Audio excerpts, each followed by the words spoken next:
The Thing, Residing in the Woods. Part 6. Let's get straight into that. As it is requested, I put the creature's head inside a bag. I dragged the bodies of every wolf, the old man, and Sea Bigfoot near the entrance to the cave and set them all on fire.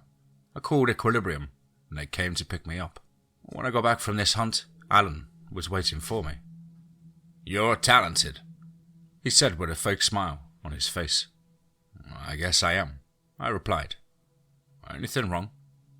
Nothing in particular," he said, putting his hand behind his back. "I want to talk to you about something. I already had a conversation with Lilith and Alex." "What is it?" I asked him. He walked up to me and put his hand on my shoulder. "Follow me," he told me before whispering. "Only a few people could know of this." I was weirded out by this a bit. Usually, he acted like he wanted to keep everything for himself.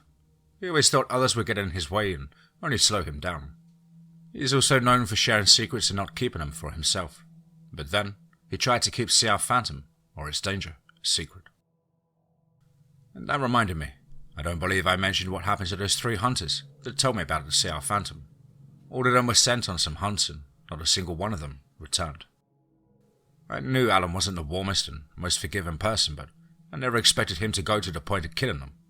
And that made me realize I should always be aware of my surroundings, even inside the facility. You know what people like to say. Sometimes the worst monsters are those which live inside of us. Alan took me to his office. It was a large room made of polished concrete. When you entered on both left and right sides, you could see a small patch of plants, integrated into the middle of the walls. There was a large and thick wooden table in the middle of the room. There was no real wall behind it. It was an aquarium. There were all kinds of stuff on the table. Most notably, a bottle of whiskey, accompanied with a glass and a hunting knife. It didn't disturb me at first, but then I noticed a little stain of blood on the knife. "Sit," Alan said, pointing to a chair that stood on our side of the table. I took a seat, and my suspicion of there being blood on the knife was confirmed, as I could see it better now. He sat on his chair, which was directly opposite me, and quickly put the knife away. I didn't know whether he noticed that I saw it, but even if I didn't, he would have done the same. "So, what do you want?" I asked him. "Whiskey?" he offered me by picking up the bottle. I declined. "Alright, let me get straight to the point," he told me. I think some people don't like how I run the facility and are trying to get me fired or demoted." He stopped for a second. "Or even something worse." I didn't know how to respond. I didn't know what he wanted from me. "I need you to help me with some things. There is a group of people gathering and actively criticizing my intentions and decisions, as well as trying to take me down and put a new executive at the facility. I still don't know who they are or who they plan to exchange me with, but I do know they exist. This is where you and the members of your team come in. You are being tasked with finding out who is responsible for all of this. This isn't our job. You have security to help you with these kinds of problems. Don't think I haven't tried it already. They weren't able to do anything, as they were immediately uncovered. And they were too obvious and weren't of any help. That's why I'm asking you." "Do I get anything in return?" I asked after thinking for a few seconds. "A smart one," he said after letting out a loud but genuine laugh. "You get retirement, instead of hunting cryptids until you're too old and then living the rest of your life here. We'll secure each person from your team a good life as well as the proper wealth that comes with serving us. You'll also be allowed to choose a place where you'll live." He leaned forward and put on a grin. "Even outside any of the facilities. The only thing all of you need to do is help me find out who are these people. We got a deal?" "I need to think about it," I told him. "Give me a week." "I'll be waiting," he said before winking. I went to get some rest. Upon entering the apartment, I saw Lilith. She was looking through the window. "Hey," I said. She turned towards me, and from her expression, You could realize that she was conflicted with herself. "Hey," she replied. "How did the hunt go?" "Could have gone better. Well, it was one human casualty and a few wolves. What's up with you?" "I've been thinking. Alan took me into his office and asked me to help him." "Stop the people that are trying to take him down." "Oh, he's fast," she sighed.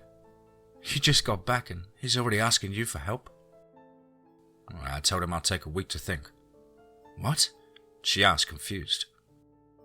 "I accepted. Did he not tell you what we'll get in return?" "He did, but I still don't think it's the best offer for what he asked from us." "How the hell can it be? We get out of here. We have a good and quiet life," she said before taking my hands into hers. "Together and alone." An excited smile appeared on her face. "That sounds amazing." The idea made me smile. We don't know what he'd ask us to do. We have already questioned his morality. He'll do bad things to those people. Even if he does, we wouldn't be the ones responsible for it. He was the one who created his enemies. They were the ones who went against him. We would just be tools. "I guess you're right," I told her. "I'll accept the offer tomorrow." And she hugged me, and I returned it. "What about Alex? Did he accept?" "He did," she told me while resting her head on my shoulder. "He was the first one who Alan asked, in fact." And suddenly, everything turned dark. All the lights inside the room, as well as those in the park and the hall, stopped working. Not only the lights, but every single device that operated on electricity stopped working as well. "The power went out?" Lilith asked, confused. "I guess so. It was the first time the power went out in the entire facility. There were some instances before, but it resulted in only a few devices or rooms losing power, not the entire facility. Then, as fast as it disappeared, the power turned back, and we could hear the public address system turn on. "We apologize for the loss of power, but we were able to turn it on effortlessly." A female voice came from it. "We hope that you'll enjoy the rest of your day." "Oh, that was weird," Lilith said when the woman stopped talking. Indeed, it was weird. As I said previously, the power never went out in the entire facility before. What could have caused this? Also, there are backup generators, and the facility is divided into multiple parts on which each has a generator and power. The idea of all generators stopping to work because of a minor inconvenience was ridiculous. Something was wrong here. Anyway, back to the hunts. Following the CR Bigfoot and CR Sasquatch hunt, it's only fair that I write about the CR Yeti. The CR Yetis, however, have much more differences than there are between the other two. Firstly, they are much taller, standing at 12 feet tall. Their fur is snow white, allowing them to camouflage in the snow. They live in the northern parts of Canada, but can sometimes wander off south or north onto some islands. One has even been found on Greenland. They are insanely aggressive and strong. Their strength and size allows them to burst into houses. They aren't able to bring down thicker walls, but they have no problem shattering wooden cottages with just one swipe of an arm. Now, these creatures aren't usually hunted by a single hunter. Equilibrium either sends multiple hunters or, more rarely, a single experienced hunter. At the time one of these appeared, I, alongside Alex and Jamie, weren't experienced hunters. This led to the three of us having a group hunt. Now, Lilith didn't go with us as she was hunting a sea mermaid. I haven't mentioned all of the cryptids in my second post. There are many more than just those I mentioned, but I figured that those would be the most interesting to people. I might write about them and some other cryptids some other time. And so, the three of us set out to northern Canada. Some teens went up there for a vacation. A lot of alcohol and excitement of there not being anyone in a circle of a few miles made them as loud as they could have been. There were 6 of them. They were found crushed and some were eaten. All of the evidence pointed to CR Yeti, crushed bodies, an area with extremely cold weather, and a demolished house are literally textbook examples for evidence of CR Yeti. Clarissa booked us a cottage similar to the ones the teens were staying at. I had 2 bedrooms, a bathroom, and living quarters with 1 couch in the middle. One of the bedrooms had a couple's bed, while the other had a regular one for a single person. Jamie slept on the couples one, Alex slept on the other one, and I slept on the couch. This time, we weren't able to put up the cameras because of constant snowing and snowstorms, as well as the temperatures. Cameras would probably freeze, and we wouldn't be able to see anything. However, we could set up traps by laying a piece of meat on the ground and ambushing the beast. The day after we arrived, we went to investigate the forest. We found a small cliff-like formation. It was about 20 feet tall. Atop of it stood a large rock, and Alex got an idea to push the rock onto the beast while it was focused on eating the meat from the bait. Someone would push the rock while the other two would hide in the bushes, ready to jump out if they needed to. And so we set up the trap. I was the one assigned with pushing the rock while Alex and Jamie found places to hide. I think now is a good time to mention what Alex and Jamie used for hunting. Alex uses the large crossbow as his main weapon, but for his secondary he has a one-handed sword, similar to the ones used by Greeks and Romans.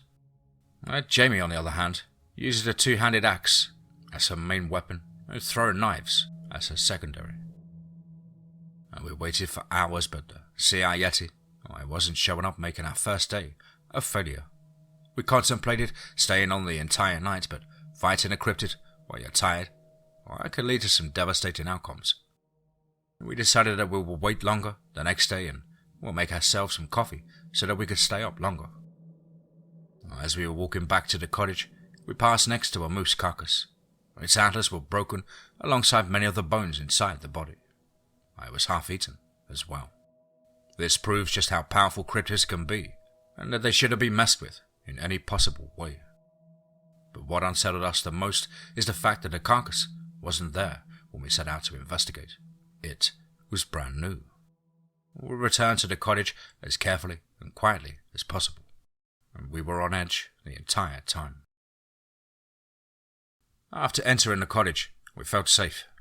Yes, yeti could break its walls with ease, but at least it gave us a place to hide. It took us about half an hour to calm down completely. So, I started. Any news from Alan's task? Still nothing, Jamie replied. It's like they're ghosts. Like they can walk through walls and go undetected by cameras. What about you, Alex? I asked him. Satan. Haven't even found a lead. I don't know where to look or who to ask for information. What do they even have against Alan? Jamie said. People disappear because they disagreed with him or because there were obstacles in his path. Do you remember those hunters that told Damien about the Sea Phantom? Alex replied to her. He gave them a clear order. And she took a step closer and lifted her arms, motioning like she was explaining something. They still didn't deserve to die because of it, Alex shouted at her. And Jamie was about to say something, but she stopped before it left her mouth. I guess you're right about that, she said before sitting on the chair nearest to her. What do you think, Damien? I was sitting on a chair next to the window, and there was a table in front of it on which I put my sword. And I was looking through the window into the forest, and snow was falling. I don't know what to think, I replied. I only wish that we are the good guys, I said while turning my head and looking into her eyes. I believe that Alan might be a bit extreme, but I haven't met these people. I don't know who they are or who they want to put in Alan's place. They might be much worse. I guess we'll see, Alex told me. I'm going to get some sleep, Jamie said. I'm really tired. I am as well, Alex replied. I'll see you tomorrow morning. Yeah, good night, I said before looking through the window again. There was no electricity inside the cabin, so we used candles for lighting. Jamie and Alex turned all of them off before going to bed. Looking at the snow falling kept me calm and focused on our decision. And soon after, I fell asleep. I woke up sometime in the night. We didn't have a clock, so I didn't know what time it was. I looked around the cottage and hadn't seen anything different than before. Looking at the table revealed that my sword was still in place where I had left it. And lastly, I turned my head towards the window. The snow was still falling. It was a blizzard. It was falling so thick that I couldn't see far into the forest as I could before. However, I could see far enough to see two glowing light blue eyes that stood at a height of about 12 feet. Oh, it scared the ever-living shit out of me. However, I didn't move a muscle as I learned to hold my fear inside of myself. I knew it was looking at me. I slowly put my hand onto my sword and stood up.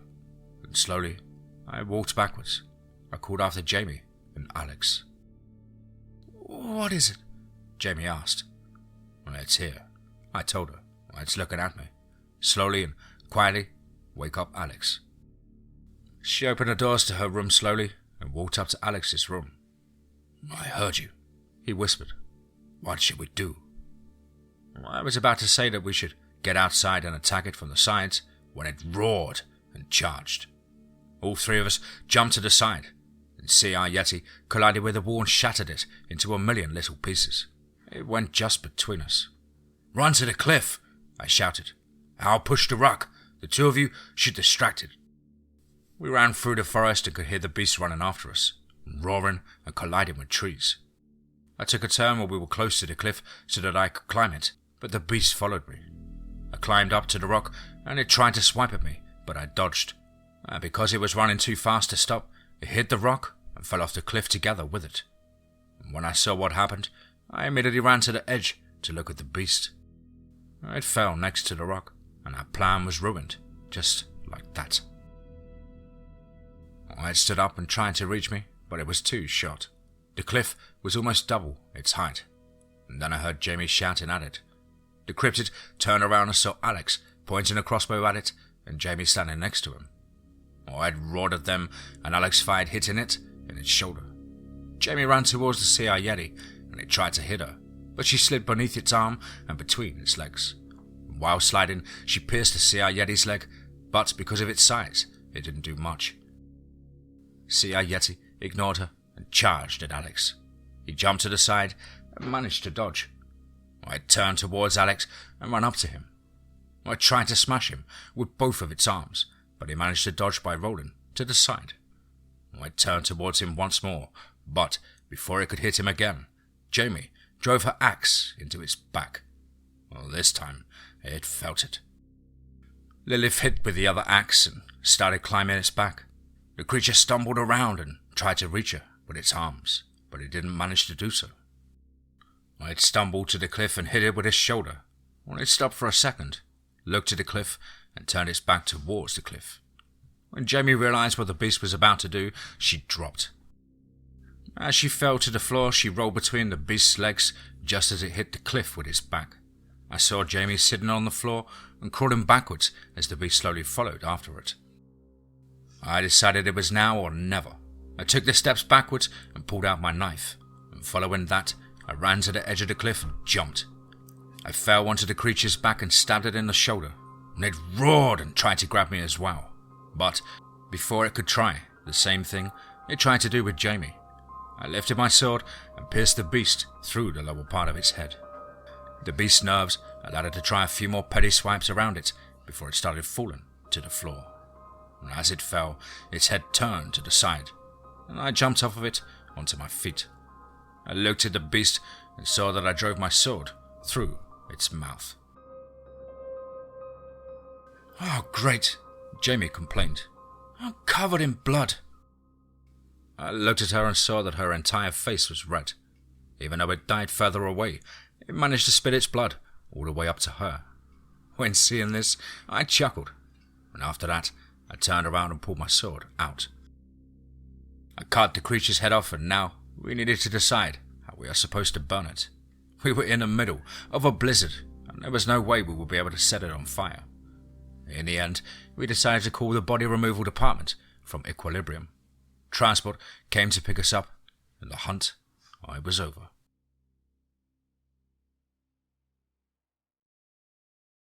There are 2 more hunts I wanted to write about in this post. The task of the first one was to hunt down a CR dogman.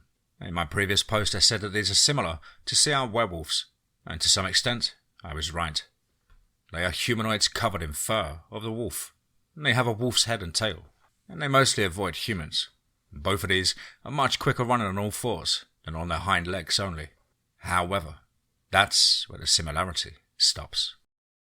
CR dogmen usually grow up to 6 feet tall, and they have short fur, and instead of being muscular, they are extremely thin. Looking at its torso, you can see its ribs and its stomach, or lack thereof. You can see its skin tightly pulled over its bones. It looks like it has no organs below its chest. Its skin is as tightly pulled over its face as throughout the rest of its body. Its eyes are large, and its mouth is always open, saliva dripping from them constantly. Because it's so thin, it moves in an unconventional, eccentric and unnatural way. It's almost always shaking and letting off soft whimpers and growls. This is most definitely one of the creepiest cryptids. There's nothing it does looks like it should be able to do it. The paws allow them to be silent, and the large claws on its front limbs allow them to score a quick kill. They are most common in the Americas. One appeared in southwestern USA. There was a smaller town in the desert. Few people went missing, and I was sent to investigate it. Once more, I stayed at a motel. I tried to interact with people as little as possible during this hunt. I immediately went into the desert to hunt the creature. I put up some bear traps with baits on them in hopes that I'll catch the thing. I put cameras near each of them. And there was this weird feeling about the place. Not like there was something there, but like it was all normal. I came across some animals and haven't felt any weird presence. And this is insanely weird for my job. There weren't supposed to be any animals if there's a CR dogman walking around. Also, you could feel the presence of a cryptid when it's there, either because of lack of natural sound or a weird aura in the air. Sometimes, even a weird or bad odor could give them up. However, this time, there was nothing. Following that, nothing appeared on the cameras during the first night. This was usual as cryptids are usually smarter and more careful when there's meat just laying around. But, as time passed, there was still nothing. Now the second night, there was nothing again. The third night, also nothing. The fourth and fifth night, still nothing. But then on the sixth night, a canine skull-thing body, with 4 legs. Its head was caught in the trap. It tried to bite the meat and pressed the trap down and got itself caught up in the trap. Unfortunately, it was no cryptid. It was just an unlucky coyote. Poor little thing, I said, standing up and decided to get it out of the trap. It was too late to save its life, but I could still bury its body and hide my tracks. As soon as I exited the motel through the main door, I heard some commotion. I tried to discover where the sound was coming from, and I did. It led me to a small alley next to the motel. It was where the motel threw its trash, and there, in the alley, stood a container. I was filled with trash, and there were bags of trash on the floor next to it. However, there was something more. A face, arms, and the upper part of a young boy's torso. His lifeless eyes looked into mine, and I could see utter terror inside of them. His arms were spread above his head. His face and upper torso had stains of blood. His body would shake here and there and was accompanied by the sounds of flesh being torn off. And there was also this feeling of that presence, like something was there. Soft whimpering and growling, which combined sounded like whispering, came from behind the container. And I, for some stupid reason, hadn't brought my sword. I haven't even put on the crossbow. The only thing I had was the knife. I took it out and took a step backwards. I hoped that I could get to my room and get the sword and then attack the creature, but having the ears of a wolf allowed it to hear me, and it lifted its head above the container. Its huge eyes were almost glowing, and blood and saliva were dripping from its mouth. Its whimpering and growling intensified. It started letting out a hyena-like sound. It stood out of its cover, and I could see its entire thin and bent figure. It was twitching and started running towards me. I jumped, but I managed to dodge, and before I could turn around, I stabbed into its back. It tried to reach me and managed to scratch my cheek so deep it almost pierced it fully. It wasn't too bad of a wound compared to some that I received before, and some I received after that hunt. I pulled out my knife and wiped the blood with my hand. The CR dogman turned around and was now furious at me. It lowered down onto all fours and hissed at me. It jumped at me once more, but I didn't move this time. I got an idea, and even if it was risky, I believed it was my best chance. And just before it caught me, I lifted my knife and pierced its lower jaw, driving it through its skull. I could see its tip emerging from the top of its head. The creature fell onto me. Its saliva and combination of the body's blood fell all over my face. I pushed it off of me and dragged the bodies behind the container, hoping that no one will find them. I went to my room to clean my face and get everything I needed. I cut off the creature's head and burned the bodies. Staff at Equilibrium gathered the traps and got rid of the coyote carcass. It was one of the most unusual hunts that I went on, and also finding the creature in town explained why there was nothing weird going around in the desert. I was in the town. And the last hunt I'll write about in this post is a sea-armed werewolf hunt. Unlike sea-armed dogmen, these are 8 feet tall, and while they are on the thinner side, there is much more muscle present in their bodies. They use their brute strength to take down their prey. They aren't as fast as sea-armed dogmen, but still are really fast. They aren't as stealthy at all, as they are too heavy for their paws to silence their steps. Werewolves aren't what they are described as in mythologies. They aren't humans that change form during a full moon. They are just humanoid creatures with wolf-like features. They don't actively hunt humans, but if they come across a human, they will attack them. Now, a few cows disappeared from some guy's farm in Germany. His wife found some large footprints similar to those of a wolf. However, they tripled them in size. And with time, the farmer started finding dead cows in the morning and decided to stay outside one night in hope that he'll see something. Now, he was about to fall asleep when he heard a cow letting out a worried sound. He went out to investigate and saw a group of cows standing next to each other, looking towards the same thing. The farmer looked at what the cows were looking at and saw a dark, human-like figure hunching over a dead cow. He screamed and the figure looked at him. Its light eyes scared him even more, and he ran back into the farmhouse. He closed the door and hid behind some wheat.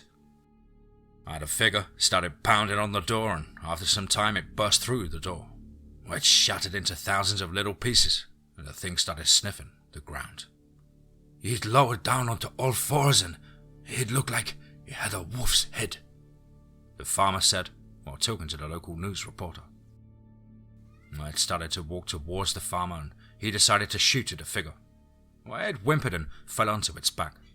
And following that, it stood up and ran out of the barn. The man was too scared to exit the barn before morning, and first he called the police. They declared that he saw a wolf that was bigger than what they usually grow to be. They said that there was probably someone hiding inside the barn for a bit longer, and they suspect an escaped convict or an insane person. They also suggested that a man was under some psychedelics. And so I arrived in the early morning and decided to check out the farm. Trying to avoid any human interaction, I kept low and went to the farm alone. The barn wasn't an investigation zone anymore, so there was no policeman or police tape, meaning that it would be easy to enter and get out of. The door was slightly open, just enough so that I could sneak in. And seeing the doors move could have alerted the owner by getting his attention. And there was the smell of iron inside the barn, and I immediately noticed why. There was blood on the floor. I walked up to the biggest stain. The blood was dark, and by the look of it, it acted a bit different than that of a human. It was barely coagulated and was more like slime than liquid. Signs of a werewolf. However, how did a farmer manage to wound the creature? Normal bullets shouldn't wound it at all.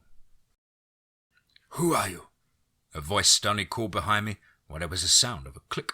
I slowly stood up and lifted my hands into the air before turning back. I saw an older man with a white beard and hair. He had his rifle pointed right between my eyes. "Tell me why I shouldn't spill your brain right now," he shouted in German. "I mean you no harm," I replied calmly.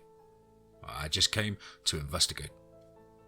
"Just 2 days after the police left," he chuckled. "Seems kinda suspicious, don't you think, boy?" "I know. That's why I tried to avoid you," I told him.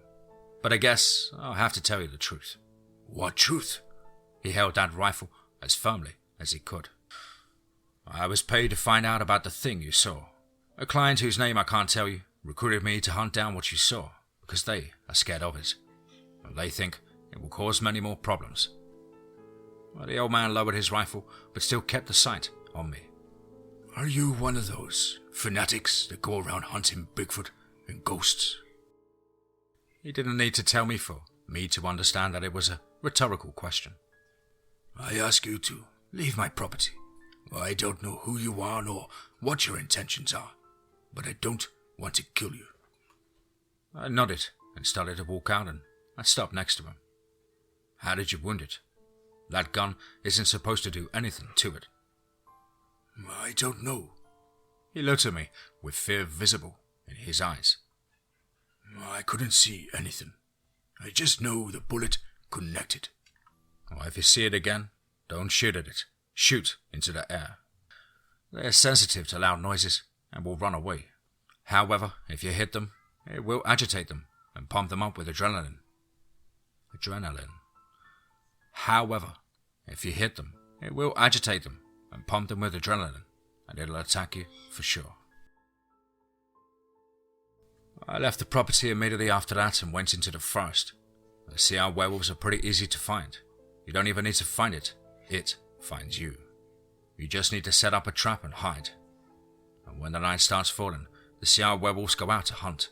Their sense of smell is strong and they will notice the bait immediately. They'll run up to it, and the rest is a battle of life and death between it and the hunter sent to hunt it down. And so I set up a trap about a mile away from the farm. I climbed onto a tree and waited till nightfall. After half an hour, I heard heavy footsteps coming towards me. And suddenly, a CR werewolf jumped out of a larger shrub and tried to grab the meat with one of its hands.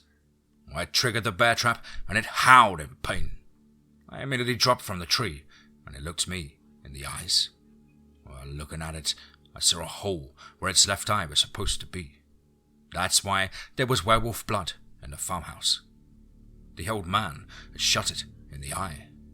That explains why it escaped as well. It howled once more and swiped with the hand it got stuck in the bear trap. I rolled forward to dodge it and punched it in the ribs with my left arm. After that, I released the dart from my crossbow, and because of the range that I shot at it, the dart almost went in entirely. It tried swiping with the back of the trapped arm, but I dodged once more. I took out my knife, knowing what it was about to do next. I lowered its head and tried to bite me, but I took a small step to the side and barely avoided it. I grabbed it around the neck with the arm that was free, while I used the other to stab it in the eye with a knife. It immediately lifted its head back up, throwing me behind it. I fell onto my back but quickly got up and took out my sword. The beast was turning around trying to hit me, but it was failing to do anything. I charged at it, but it heard me and jumped away while swiping at me with the arm that wasn't stuck. I left a nasty wound on my right arm. It tried jumping at me again, but I moved out of the way, lifted my sword and brought it down while the beast was still in the air. Looking to where the creature fell, I saw a head detached from the body. It rolled a few feet behind the body. It rolled upright and its eyes were turned right towards me. One eye was gone, a knife in the other, and blood pouring from the bottom of its mouth and its tongue sticking out. It was just like it was judging me for killing it. I dragged the body away and burnt it where nothing else could catch on fire, and I was all done here. This one was a lot longer than the previous two because, as I wrote earlier, I had a lot of free time because of my broken hip. I'll be allowed to go on hunts 2 days after I post this, so don't expect me to post the next part any faster than this. And so, this is about it for this post. Remember, stay away from the woods. And I wish you all farewell, until the next time.